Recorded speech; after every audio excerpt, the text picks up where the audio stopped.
On the night of March 27, 1942, a small flotilla of British warships approached the coast of occupied France. The flotilla consisted of one elderly destroyer, HMS Campbeltown, and 18 small motor launches carrying British Commandos. To any observer, they appeared to be a routine German naval patrol returning to port.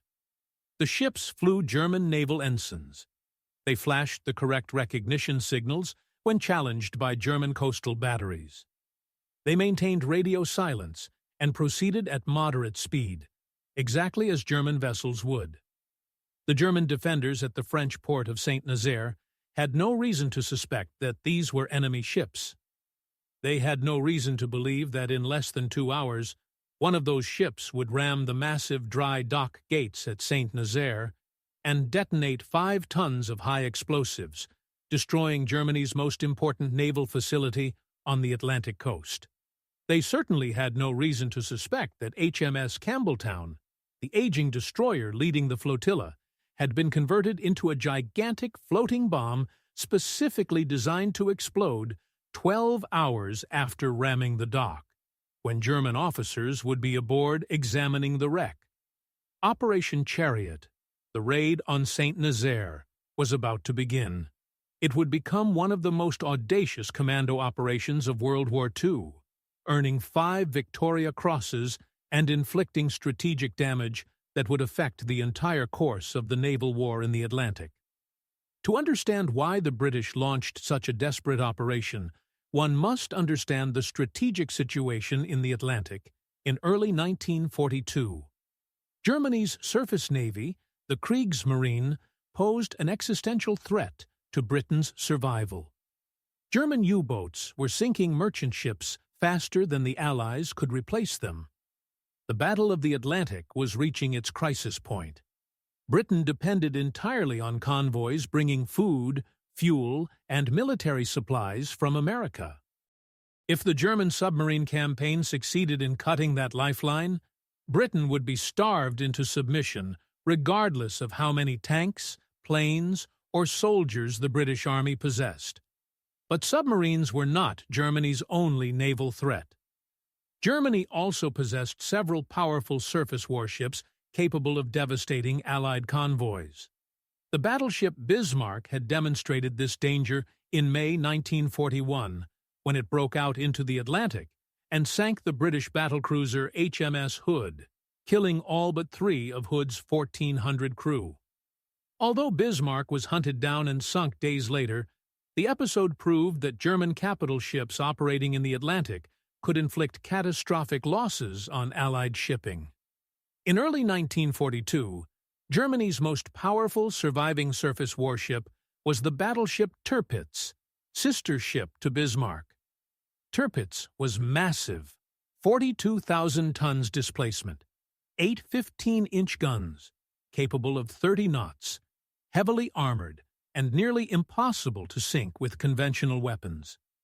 Tirpitz was stationed in Norway, where it threatened Allied convoys to Russia and tied down significant British naval resources.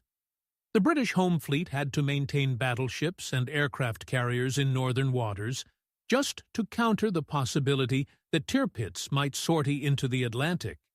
But the real nightmare scenario for British planners was that Tirpitz would break out into the Atlantic and operate against merchant convoys far from British air cover.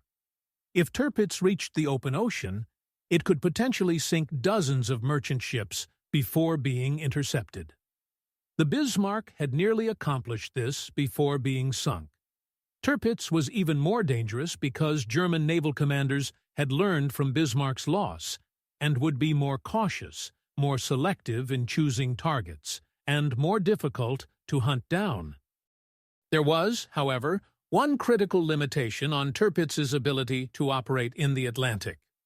The battleship was too large to be repaired in most ports. If Tirpitz suffered battle damage in the Atlantic, it would need a dry dock large enough to accommodate a 42,000-ton battleship for repairs. There were only a handful of such docks in German-controlled territory. In Germany itself, there were facilities at Hamburg, Bremen, and Kiel, but these were in the Baltic Sea, accessible only by passing through the narrow Danish straits, where British submarines and mines made the journey extremely dangerous. In occupied France, there was only one facility on the Atlantic coast capable of servicing Tirpitz, the Normandie Dock at St. Nazaire. The Normandie Dock was the largest dry dock in the world when it was built in 1932, specifically designed to service the French luxury liner SS Normandie. It was over 1,100 feet long and could accommodate ships up to 85,000 tons. It was the only dry dock on the Atlantic coast of Europe capable of handling Tirpitz. If the Normandie Dock were destroyed, Tirpitz would be unable to operate in the Atlantic for extended periods because any battle damage would require the ship to make the dangerous journey back to Germany for repairs. British naval intelligence understood this perfectly. As early as autumn 1941, planners at the Admiralty began considering how to destroy the Normandie Dock. The most obvious option was aerial bombardment, but St. Nazaire was heavily defended by anti-aircraft guns, and the dock's construction was so massive that destroying it from the air would require dozens of heavy bomber raids with enormous losses. The RAF had neither the resources nor the accuracy to guarantee destruction of such a heavily built structure. Bombing raids throughout 1941 achieved minimal damage. An alternative was needed. In February 1942, Lord Louis Mountbatten, Chief of Combined Operations, proposed a daring solution. A commando raid would sail directly into St. Nazaire Harbor, ram the dock gates with a destroyer packed with explosives, and destroy the pumping machinery that allowed the dock to function. The destroyer would be converted into a floating bomb, its bow filled with tons of delayed-action explosives. The ship would ram the dock gates at high speed, embedding itself in the structure. Commandos aboard the ship and in accompanying motor launches would land and destroy critical dock facilities, then withdraw. Hours later, after the Germans had secured the area and were examining the wreck, the explosives would detonate, destroying the dock and killing everyone nearby. The plan was audacious to the point of insanity. St. Nazaire was heavily defended. The port was protected by coastal artillery batteries, anti-aircraft guns, searchlights, and approximately 5,000 German troops garrisoning the area. The approach to the harbor was narrow and covered by overlapping fields of fire.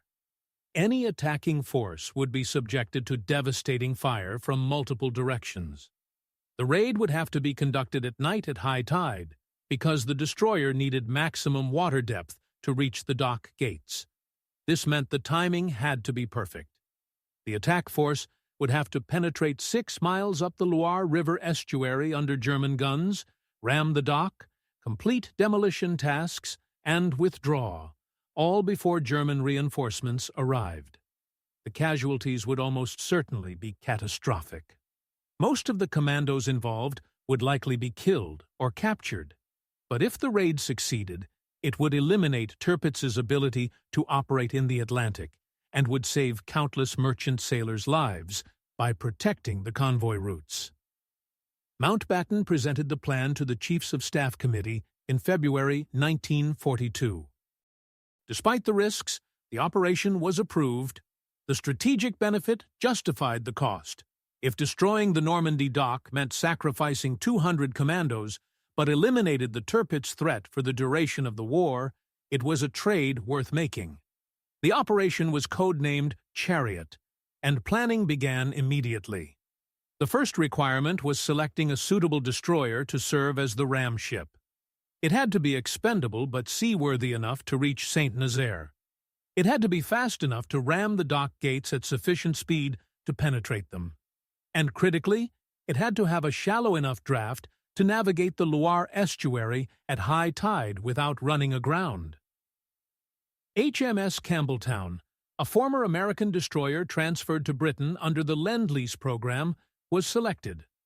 Originally named USS Buchanan, Campbeltown was a flush-deck destroyer of World War I vintage, obsolete by 1942 standards, but still capable of making nearly 20 knots. Its shallow draft made it suitable for river operations. Campbeltown underwent extensive modifications. The ship's bow was reinforced with steel and concrete to survive the impact with the dock gates. 4 of the ship's original guns were removed to reduce weight and increase speed. Most critically, the forward section of the ship was converted into a bomb. Engineers installed 24 depth charges in a steel-lined compartment behind the forward gun mount. The depth charges contained a total of 5 tons of Amatol high explosive. The charges were fitted with delayed action fuses that could be set to detonate at a specific time. The fuses were designed to detonate 8 hours after being activated, giving the Commandos time to complete their mission and withdraw, and giving the Germans time to secure the area and examine the wreck. When the explosives detonated, the force of the blast would be directed downward and outward, destroying the dock gates and the pumping machinery below. The explosion would be catastrophic, equivalent to detonating a large bomb directly against the dock's most vulnerable point. Lieutenant Commander Stephen Hallett Beatty was selected to command HMS Campbeltown during the raid. Beatty was 32 years old, a career Royal Navy officer with extensive destroyer experience. He understood that his mission was a suicide run. Campbeltown would not survive. The ship would be destroyed either by German fire during the approach or by its own explosives after ramming the dock. Beatty's orders were simple. Get the ship to the dock gates at maximum speed. Embed the bow as deeply as possible into the structure. Activate the delayed fuses. Evacuate the crew and escape if possible. Beatty selected his crew carefully. Every man volunteered for the operation, knowing it was extraordinarily dangerous. Many believed they would not survive. The ship's company was reduced to minimal manning. Just 75 officers and sailors, far fewer than the normal crew of 150. Every man not essential to navigating and fighting the ship was removed. The saved weight increased speed and reduced potential casualties. The commando force for Operation Chariot was drawn from No. 2 Commando under Lieutenant Colonel Charles Newman. Newman was 38 years old, a civil engineer in civilian life who had joined the Territorial Army before the war. He had proven himself an effective commando leader in previous raids and was known for his calm demeanor under fire. Newman selected approximately 265 commandos for the operation, organized into demolition teams and protection squads. Each demolition team had a specific target: the pumping station, the winding houses, the dock gates, the power station, the fuel storage tanks. Each team was equipped with specialized explosives designed for their particular task.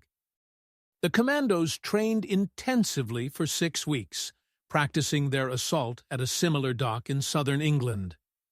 They rehearsed every phase of the operation dozens of times until each man knew exactly what he was supposed to do and when. The training was conducted in absolute secrecy. The commandos were told they were preparing for a raid, but were not informed of the target until just before departure. The raid was scheduled for the night of March 27th to 28th, 1942. The timing was dictated by tidal conditions. The attack had to occur at high tide to give Campbeltown sufficient water depth to reach the dock gates. The moon phase was also critical. The raid needed enough moonlight for navigation, but not so much that the approach would be easily visible to German defenders. March 27th offered a compromise: a late-rising moon that would provide some illumination after midnight. The flotilla departed Falmouth, England on the afternoon of March 26th. In addition to HMS Campbeltown, the force included motor gun boat 314, flagship for Colonel Newman, 16 motor launches carrying commandos, 1 motor torpedo boat, and 2 Hunt-class destroyers, HMS Tyndale and HMS Atherstone, providing escort for the first part of the voyage. The entire force numbered approximately 600 men. 75 Royal Navy crew aboard Campbeltown, 177 Royal Navy crew in the motor launches, 265 commandos, and additional personnel in the escort destroyers. The voyage across the English Channel was uneventful. The flotilla maintained radio silence and proceeded at moderate speed to conserve fuel. German reconnaissance aircraft spotted the force on March 27th, but apparently mistook it for a routine convoy. No enemy action was taken. As darkness fell on March 27th, the flotilla approached the mouth of the Loire River. The 2 escort destroyers turned back, leaving Campbeltown and the motor launches to continue alone. At approximately 2200 hours, the force entered the Loire estuary and began the final approach to St. Nazaire. The distance from the river mouth to the dock was approximately 6 miles, which would take over an hour to traverse at the flotilla's reduced speed. During this time, the ships would be completely vulnerable to German coastal batteries if they were discovered. The approach strategy depended on deception. Campbeltown had been modified to resemble a German Mu-class torpedo boat. The ship's silhouette had been altered by cutting down the funnels and removing excess superstructure. From a distance, especially at night, Campbeltown looked like a German vessel. The flotilla flew German naval ensigns and maintained strict radio discipline. If challenged by German shore stations, the plan was to flash recognition signals obtained from German code books captured earlier in the war. With luck, the Germans would believe the flotilla was a friendly force returning to port after operations. The deception might buy precious minutes, reducing the time the flotilla would be under fire before reaching the dock. As the flotilla proceeded up the estuary, tension aboard every vessel was unbearable. The men could see searchlights sweeping the river ahead. They could see the darkened buildings of St. Nazaire in the distance. They knew that at any moment the Germans might realize they were under attack and open fire. At approximately 2300 hours, German shore stations began signaling the flotilla, asking for identification. Lieutenant Commander Beatty ordered that the correct German recognition signals be flashed back. The Germans accepted the response and did not fire. The flotilla continued upriver. 10 minutes passed. 20 minutes. The dock gates were now visible ahead. Still, the Germans did not fire. The deception was holding. 30 minutes. The flotilla was now less than 2 miles from the target. Searchlights continued to sweep the river but did not lock onto the ships. 35 minutes. 1 mile from the target. The commandos were standing by to disembark. The moment of commitment was approaching. At approximately 2350 hours, just 10 minutes before the scheduled ramming time, a German searchlight locked onto Campbeltown. There was a moment of stunned silence on both sides. Then the Germans opened fire. Every battery, every gun, every weapon within range opened fire simultaneously. The river erupted in explosions. Shells and tracer rounds filled the air. The motor launches, made of wood and completely unarmored, were hideously vulnerable. Several were hit immediately and burst into flames. Commandos and sailors were killed by the dozens in the first minute of fire. But Campbeltown, protected by its steel hull and moving at maximum speed toward the dock gates, pressed on. Beatty ordered the German ensign struck, and the white ensign raised. There would be no more deception. Campbeltown was committed. The ship's remaining guns returned fire, engaging German positions on both banks of the river. The destroyer's speed increased to 17 knots. The dock gates were directly ahead, less than half a mile away. German shells struck Campbeltown repeatedly, but the ship's vital machinery remained functional. Beatty stood on the bridge, conning the ship directly toward the target. 500 yards. 300 yards. German machine guns were now firing directly at the bridge. 100 yards. Beatty braced for impact and ordered all ahead full. 50 yards. The dock gates filled the entire view ahead. Then, at precisely 0134 hours on March 28, 1942, HMS Campbeltown struck the dock gates at 17 knots. The impact was tremendous.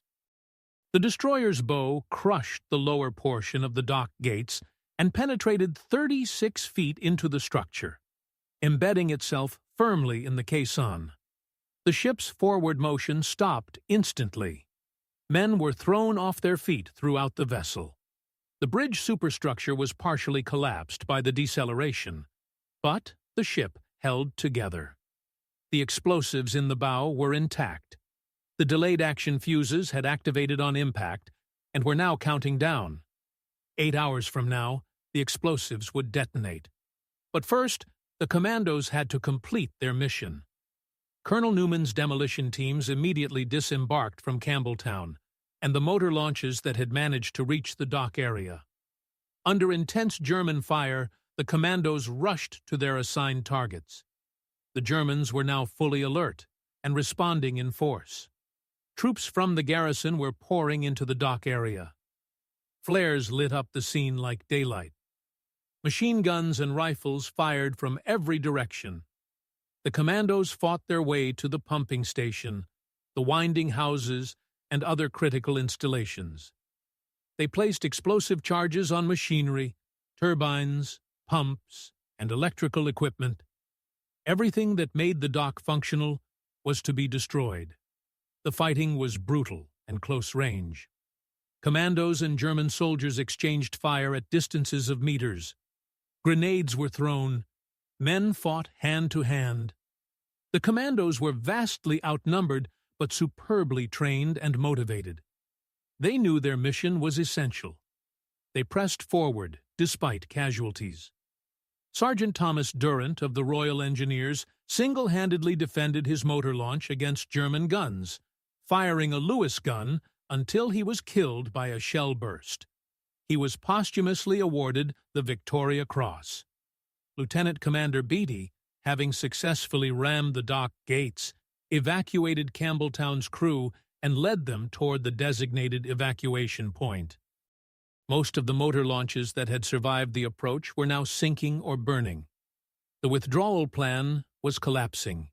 It became clear that most of the raiders would not escape. The demolition teams completed their tasks. Massive charges were placed and detonated. The pumping station exploded in a fireball. The winding houses were destroyed. Critical machinery was wrecked beyond repair. Even if the dock gates could somehow be repaired, the dock would be unusable without the pumping equipment. The Commandos had accomplished their mission, but now they faced the grim reality of extraction. Most of the motor launches were lost. Of the 18 motor launches that had entered the Loire estuary, only 4 would make it back to England. The others were sunk, captured, or scuttled. Hundreds of commandos and sailors were stranded in enemy territory. Some attempted to escape overland to neutral Spain. Most were captured within hours or days. Colonel Newman and Lieutenant Commander Beatty were both captured on March 28th. They would spend the rest of the war as prisoners of war. By dawn on March 28th, the immediate fighting had ended. The Germans controlled the dock area. Dead and wounded British soldiers lay throughout the facility. HMS Campbeltown sat embedded in the dock gates, apparently just another wrecked ship. Nothing particularly special about it. German officers arrived to assess the damage and organize salvage operations. The dock gates would need to be repaired, they thought, and the destroyer removed. Engineers examined the ship.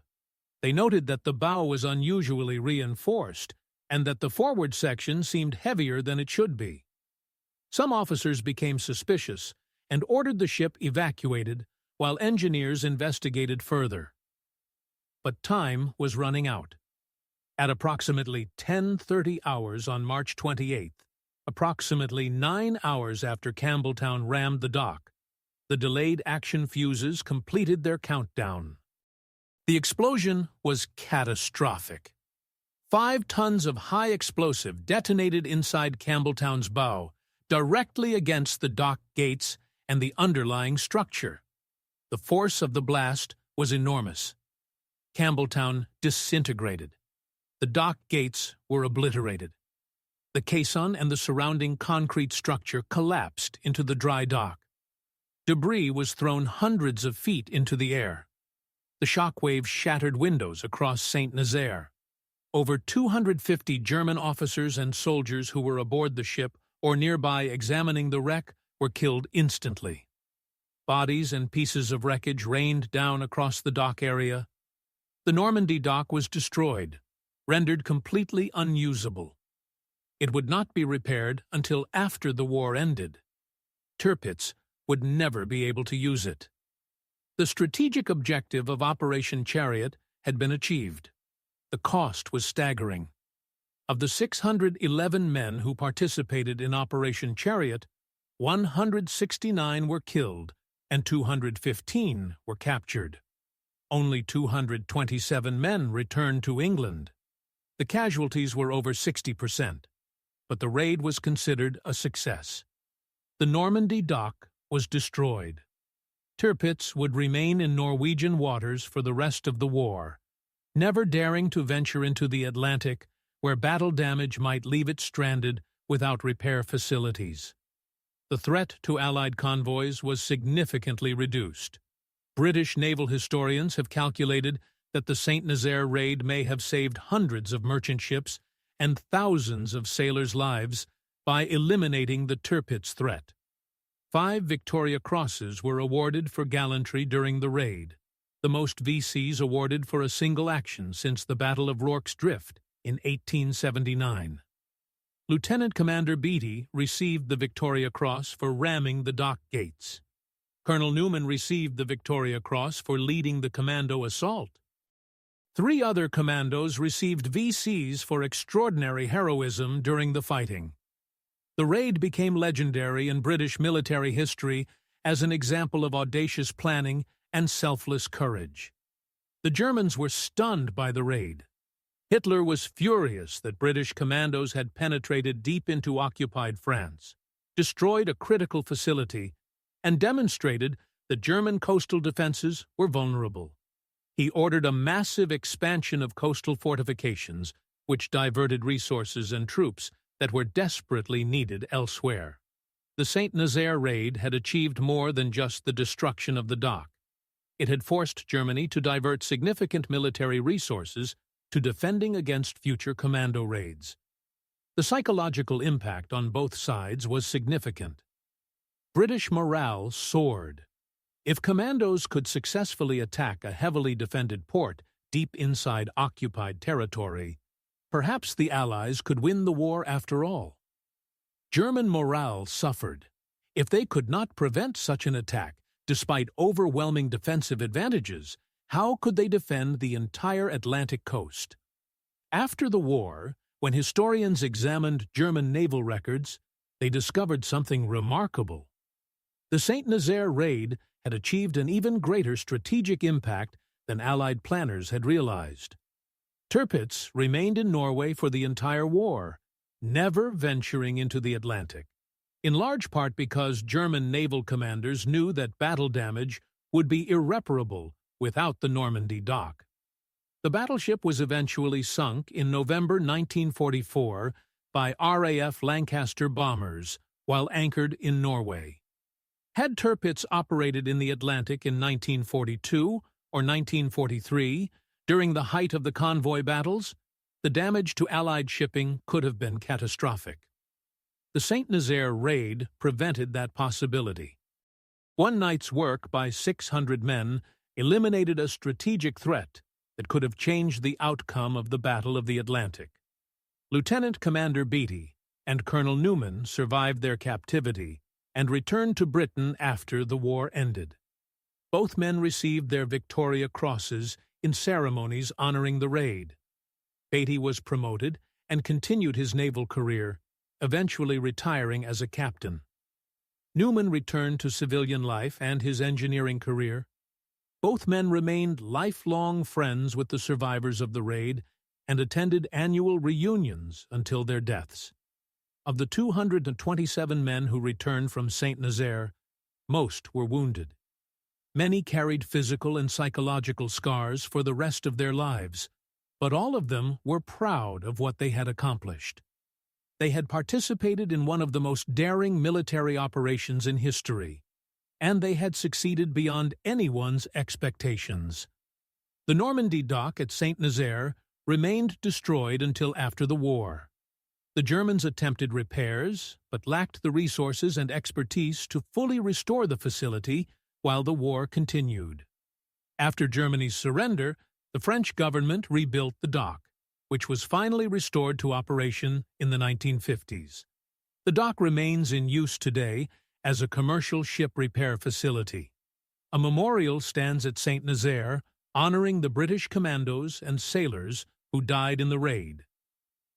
The bow of HMS Campbeltown, torn free from the rest of the ship by the explosion, lies at the bottom of the dry dock, a permanent reminder of the night one destroyer became a bomb and changed the course of the war. The raid raised profound questions about the ethics of war and military necessity. Was it acceptable to send 600 men on a mission where casualties would exceed 60%? Was it moral to sacrifice hundreds of soldiers to destroy a single dock, even if that dock's destruction would save many more lives in the long run? The answers are not simple. War forces commanders to make terrible choices. Mountbatten and the planners of Operation Chariot believed that the strategic value of destroying the Normandie Dock justified the casualties. They calculated that eliminating the Tirpitz threat would save far more lives than the raid would cost. History has generally agreed with their assessment. But we should remember the 169 men who died at St. Nazaire and the 215 who were captured. They paid the price for that strategic calculation.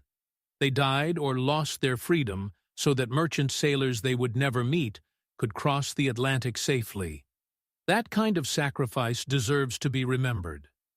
The planning and execution of Operation Chariot demonstrated the evolution of combined operations warfare.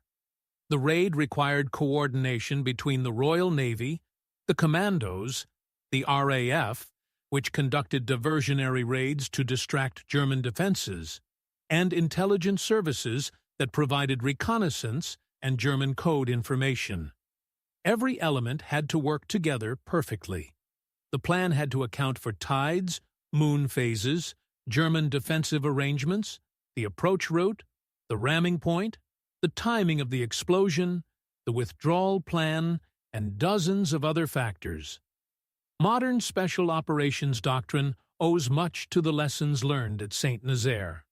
The raid proved that small, highly trained forces could achieve strategic objectives that would be impossible for conventional military units.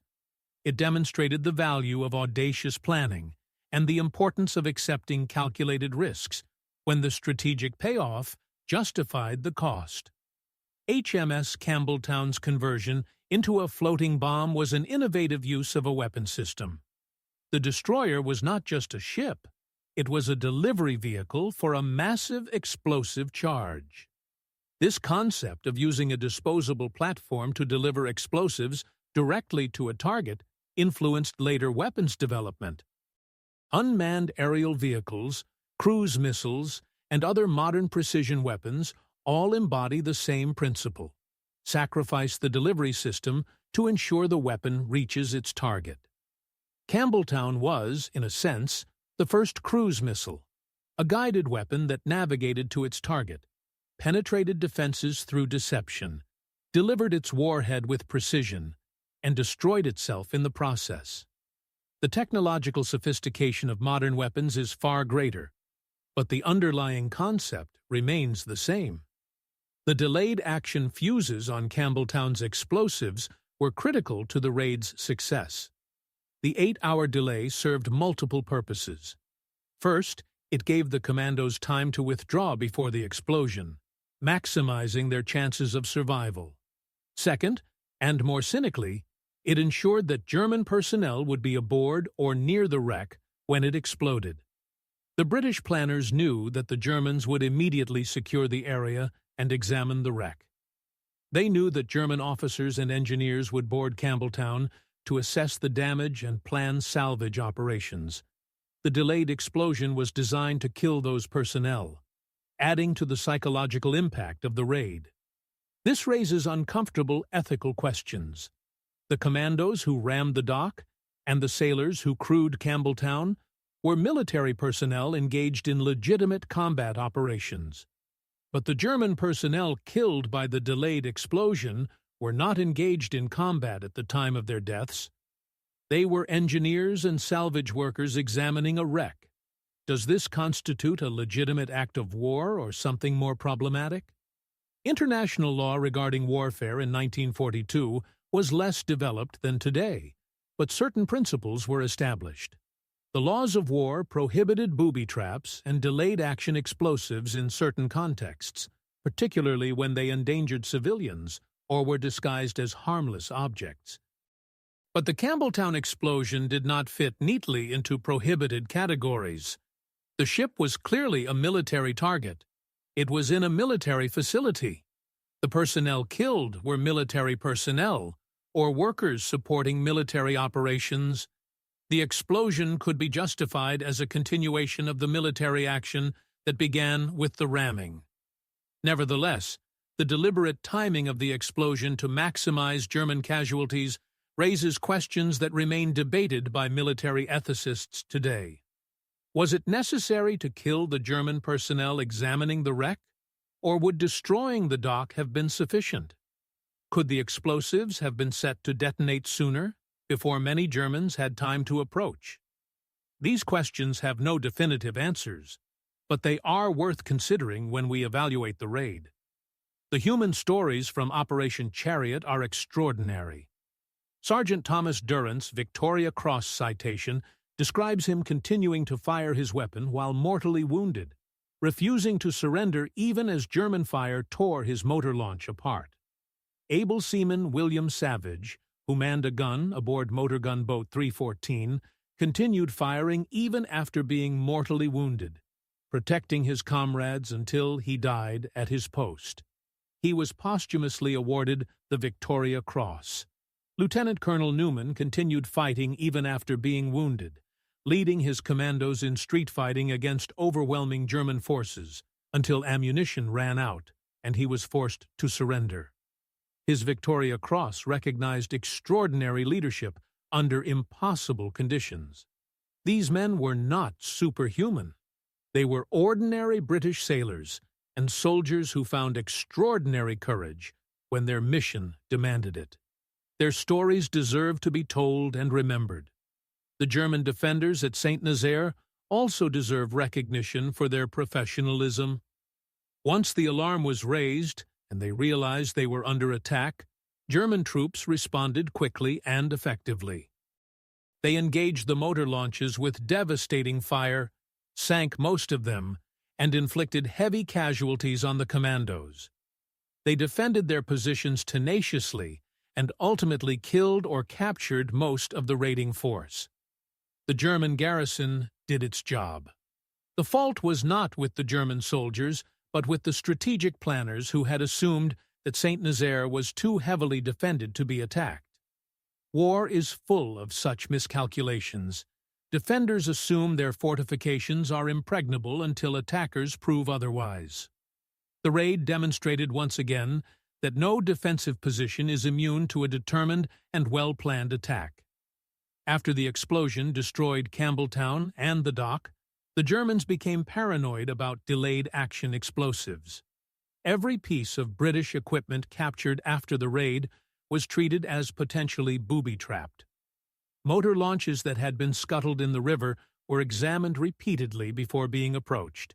This paranoia was justified on March 30th when several British torpedoes that had been fired during the raid and had failed to detonate suddenly exploded while German personnel were examining them.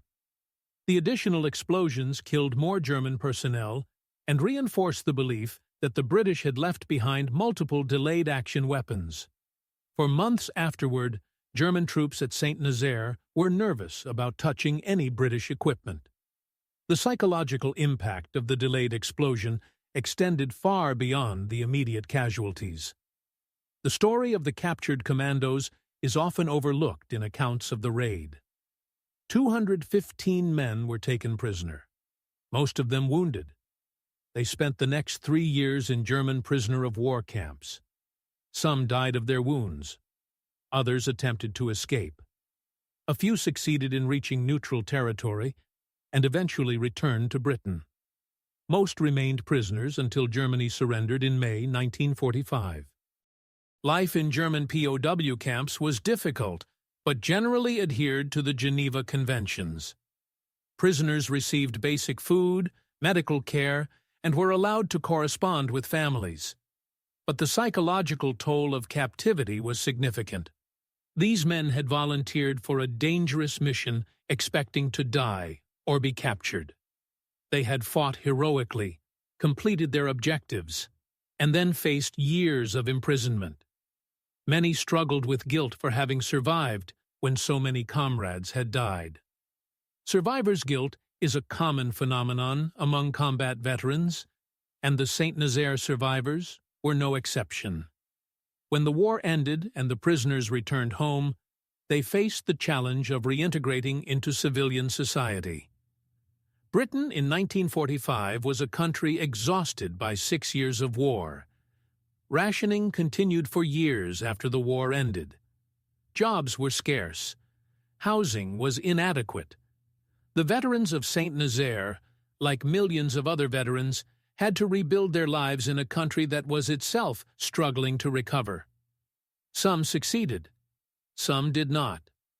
Mental health care for veterans was primitive in the 1940s. Post-traumatic stress disorder was not yet recognized as a medical condition. Veterans were expected to simply move on with their lives. Many did. But some carried invisible wounds that never fully healed. The raid's human cost extended far beyond the 169 men who died on the night of March 28th. It included the survivors who lived with trauma, the prisoners who endured captivity, and the families who waited years to learn whether their loved ones were alive or dead. The St. Nazaire raid inspired numerous books, films, and documentaries over the decades. The 1952 book, The Greatest Raid of All, by C.E. Lucas Phillips, written with input from survivors, remains the definitive account. A 1952 film titled Gift Horse depicted the raid, though with significant dramatic liberties. More recent documentaries have provided accurate accounts using surviving veterans' testimony and archival footage. These retellings have kept the story alive for new generations, but no book or film can fully capture what it was like to be aboard HMS Campbeltown as it raced up the Loire River under German fire, knowing that the ship would be destroyed in the next few minutes. No dramatization can convey what the Commandos felt as they fought through St. Nazaire against impossible odds, knowing that most of them would not escape. These experiences belong to the men who lived them, and as those men have passed away over the decades, their first-hand accounts have been lost. The last survivor of the St. Nazaire raid, Charlie McDonnell, died in March 2019 at the age of 96. With his death, there are no longer any living participants who can describe the raid from personal experience. The story now exists only in written records, photographs, and the memories passed down by survivors to their families. This is the inevitable fate of all historical events. Eventually, every person who witnessed them dies, and the event transitions from living memory to history. But the raid's significance remains. The destruction of the Normandie Dock was a strategic victory that influenced the naval war in the Atlantic. The courage displayed by the participants set a standard for special operations that continues to inspire military forces today. The Victoria Crosses awarded for gallantry at St. Nazaire are among the most respected decorations in British military history. In 2012, on the 70th anniversary of the raid, veterans' families and military officials gathered at St. Nazaire for a commemoration ceremony. French and British officials unveiled a new memorial honoring the raid participants. British and French naval vessels held a joint ceremony in the harbor. The event drew international attention and reminded the world of what had happened 7 decades earlier. Similar ceremonies have been held every 5 years since, honoring the men who fought and died at St. Nazaire. These commemorations serve an important function.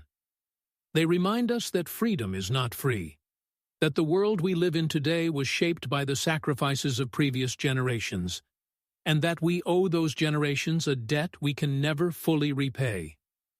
The raid also serves as a reminder of war's complexity. Operation Chariot was simultaneously a great success and a terrible tragedy. It achieved its strategic objective, but at enormous human cost. It saved lives by preventing Tirpitz from operating in the Atlantic, but it cost 169 lives in the process. It demonstrated extraordinary courage and skill, but it also demonstrated war's brutality and waste. These contradictions cannot be resolved. They are inherent in warfare. We honor the men who fought at St. Nazaire while acknowledging that their sacrifice should never have been necessary. We celebrate their victory while mourning their losses. We remember their courage while hoping that future generations will not need to display similar courage because they will live in a more peaceful world. HMS Campbeltown's conversion into a bomb represents an extreme example of military necessity overriding all other considerations. The ship was sacrificed without hesitation because the strategic objective required it. The crew accepted that sacrifice willingly because they understood what was at stake. Modern naval officers studying the raid are struck by how readily everyone involved accepted that the ship and many of its crew would be lost. In contemporary military operations, commanders go to extraordinary lengths to minimize casualties and preserve equipment. But in World War II, with Britain's survival at stake, such calculations were different. Equipment was expendable. Even lives were expendable if the strategic payoff justified the cost. This is a harsh reality of total war, and one that is uncomfortable for modern sensibilities. But it was the reality faced by the planners and participants of Operation Chariot. The technical execution of the raid was remarkable. Navigating 6 miles up a river estuary at night, under fire, while maintaining the speed and course necessary to ram a specific target, required extraordinary seamanship. Lieutenant Commander Beatty had to judge distances, speeds, and angles in darkness while shells and bullets struck his ship. He had to ignore the chaos around him and focus entirely on the task of placing Campbeltown's bow precisely on target. The fact that he succeeded, embedding the ship exactly where it needed to be to maximize the explosive effect, demonstrates superb ship handling under combat conditions. Similarly, the Commandos' ability to locate and destroy their assigned targets in darkness while under fire from all directions shows exceptional training and discipline. Modern Special Operations Forces study the St. Nazaire raid as a model of mission planning and execution. The raid's legacy extends beyond military history. It has influenced popular culture, inspiring countless novels, films, and video games set in World War II.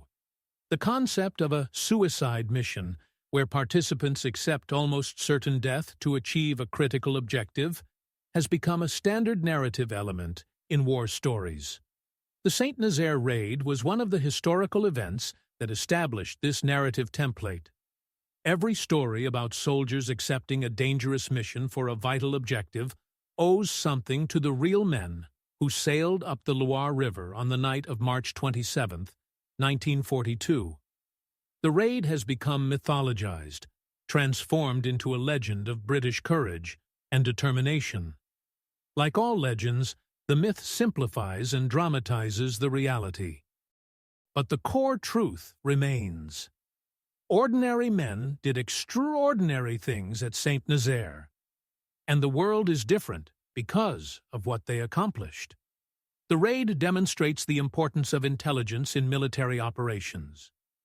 British intelligence had to accurately assess the dock's importance, understand its construction, identify its vulnerabilities, determine German defensive arrangements, obtain German recognition codes, and plan the entire operation based on that intelligence.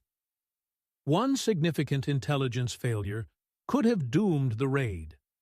If the British had not known about the delayed action fuses needed to ensure the explosives detonated after German personnel examined the wreck, the raid would have been less effective. If they had not obtained German recognition codes that allowed the flotilla to approach undetected until the last moment, casualties would have been even higher. If they had not understood the tidal conditions and attempted the raid at low tide, Campbeltown would have run aground before reaching the dock. Intelligence gathering is often unglamorous work, but it was essential to the St. Nazaire raid's success. The raid also demonstrates the value of combined operations and inter-service cooperation. The Royal Navy provided the ships and crews to transport the Commandos. The Army provided the commando force and demolition teams. The RAF conducted diversionary bombing raids to distract German defenses. Intelligence services provided reconnaissance and German codes. Every service contributed to the operation's success. This level of cooperation was not automatic or easy. The British military services in World War II often had rivalry and friction. Creating Combined Operations Command under Mountbatten was itself a significant achievement. The St. Nazaire raid showed what could be accomplished when services worked together toward a common goal. In conclusion, the raid on St. Nazaire stands as one of the most audacious and successful commando operations in military history. It achieved its strategic objective of destroying the Normandie Dock and eliminating the Tirpitz threat to Atlantic convoys. It demonstrated extraordinary courage and skill by the participants. It influenced the course of the naval war in the Atlantic by forcing Germany to keep its most powerful battleship in Norwegian waters rather than risk operating in the Atlantic without repair facilities. The human cost was terrible: 169 dead and 215 captured out of 611 participants. But the strategic benefit justified the sacrifice in the harsh calculus of total war. The raid earned 5 Victoria Crosses and established a benchmark for special operations that remains relevant today. Most importantly, it stands as a testament to what ordinary people can accomplish when they are called upon to do extraordinary things. The men of Operation Chariot sailors, commandos, officers, and enlisted men volunteered for a mission they knew would likely kill them. They did so because they believed the objective was worth the cost. They were right. The Normandie Dock's destruction helped win the Battle of the Atlantic, which was essential to winning World War II.